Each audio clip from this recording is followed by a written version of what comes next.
Two things. The first is the fabric itself. Stretchy cushion covers are made from elastic fabrics. They aren't usually made with really good quality fabrics, so what you end up with is covers that tend to move and shift around the cushion inserts. And so unless you are getting up from your sofa in slow motion, you will always have to adjust the covers to get it nice and smooth again. So elastic fabrics also tend to be really thin, so it won't last after a few washes. We've seen cases where after 2 to 3 washes, you end up with pilling, tearing, and some of them just lose its elasticity, so what you end up is with the covers just looking really bad. And next is the design. As you can see, most stretchy covers come with this big gaping hole at the back because it's just fastened by an elastic band around it.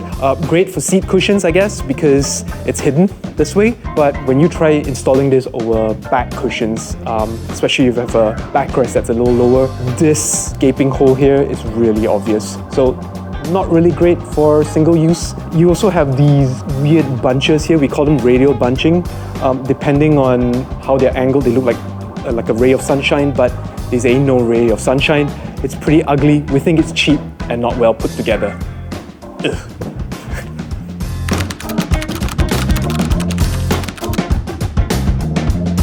So we tried many things to not use elastic fabrics. We tried reducing it, we tried buckles, we tried straps, we tried combination of buckles and straps, and even more elastic fabric to try and avoid radial bunching that I mentioned earlier. Didn't really work until we took inspiration from a really traditional Japanese gift wrapping technique called furoshiki and came up with the idea of having flaps. With flaps, you would have a smooth backing that actually solves the problem of the big gaping hole at the back as well as the radial bunching that we are seeing. And that's it. We realized we had a magic formula on our hands and ran with it.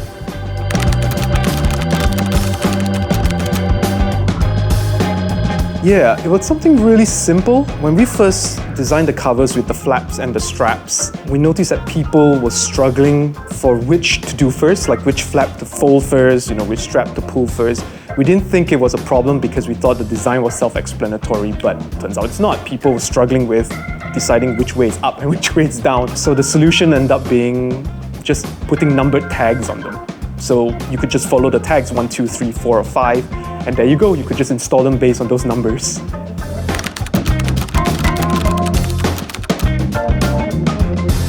So personally, I just like that you could fold the flaps on like an envelope. It's really satisfying when you pull the sides together and it all comes together in this neat little package. But that's just me.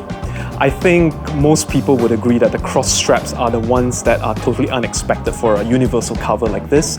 Its job is basically to anchor the corners in so that the excess fabric after folding the flaps won't pop out from the corners. So we prescribed that you don't pull it too tight or the corners will just be folded inwards and pull the corners in too deep. With just enough pressure, what you end up with is a really tidy finish at each of the corners. Works really, really well with back cushions to give it a structured look.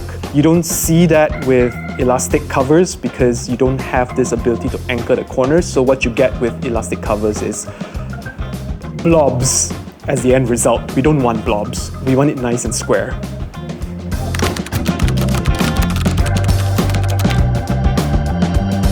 Don't use cheap fabrics.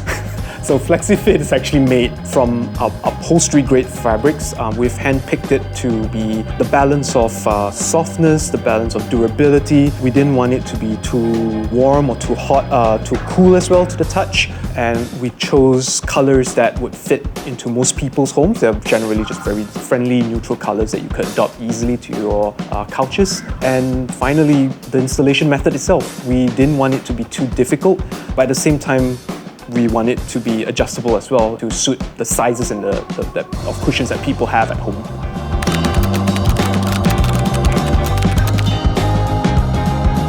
Watch the installation video first, I think, to give you a better idea of how it works and how it's being installed. I think that's the first step. The second step, maybe you could just buy one, try it out on one cushion, see how it looks like and how it feels like. I think that's the most important one. The fabric is, I love it. Not gonna lie, but it is one of the nicest fabric that I have touched. So I think you're gonna love it too.